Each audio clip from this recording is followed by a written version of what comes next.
Welcome back கரிமா விழித்திரு. இப்போ ESIC உடைய IP போர்ட்டல்ல உங்க மொபைல் நம்பரை மாத்துறது எப்படின்னு பார்க்கலாம்.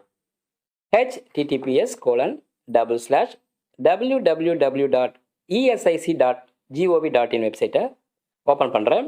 இன்சூர்ட் பர்சன் பெனிஃபிஷியரி ஆப்ஷனை கிளிக் பண்ணுறேன். You will be redirect to insured person or beneficiary portal.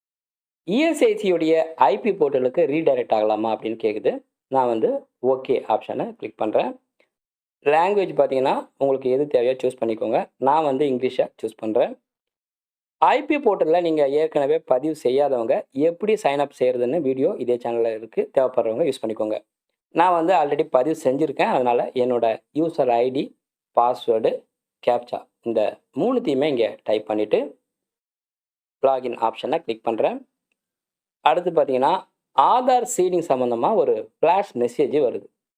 Aadhaar நம்பரை இஎஸ்ஐசி போர்ட்டலில் சீட் பண்ணுறது எப்படின்னு தெரியாதவங்க இதே சேனலில் பதிவு இருக்குது. தேவைப்படுறவங்க யூஸ் பண்ணிக்கோங்க. நான் வந்து ஆல்ரெடி ஆதாரை சீட் பண்ணிட்டேன். அதனால் இந்த மெசேஜை க்ளோஸ் பண்ணுறேன்.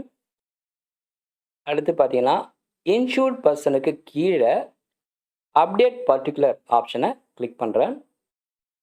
அட்ரஸ் டீட்டெயில்ஸ் ஆப்ஷனை கிளிக் பண்ணுறேன். ப்ரெசன்ட் அட்ரஸில் edit address details of insured பர்சனில் மொபைல் நம்பருக்கு பக்கத்திலே உள்ள இந்த ப்ளூ கலரில் உள்ள எடிட் ஆப்ஷனை கிளிக் பண்ணுறேன். என்னோட புது மொபைல் நம்பரை இங்கே கொடுக்குறேன்.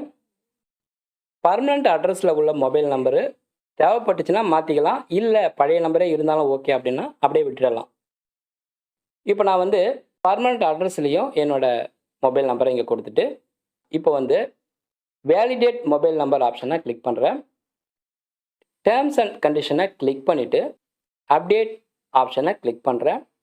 Mobile number updated successfully. பாருங்கள், என்னோடய மொபைல் நம்பர் அப்டேட் ஆகிடுச்சு.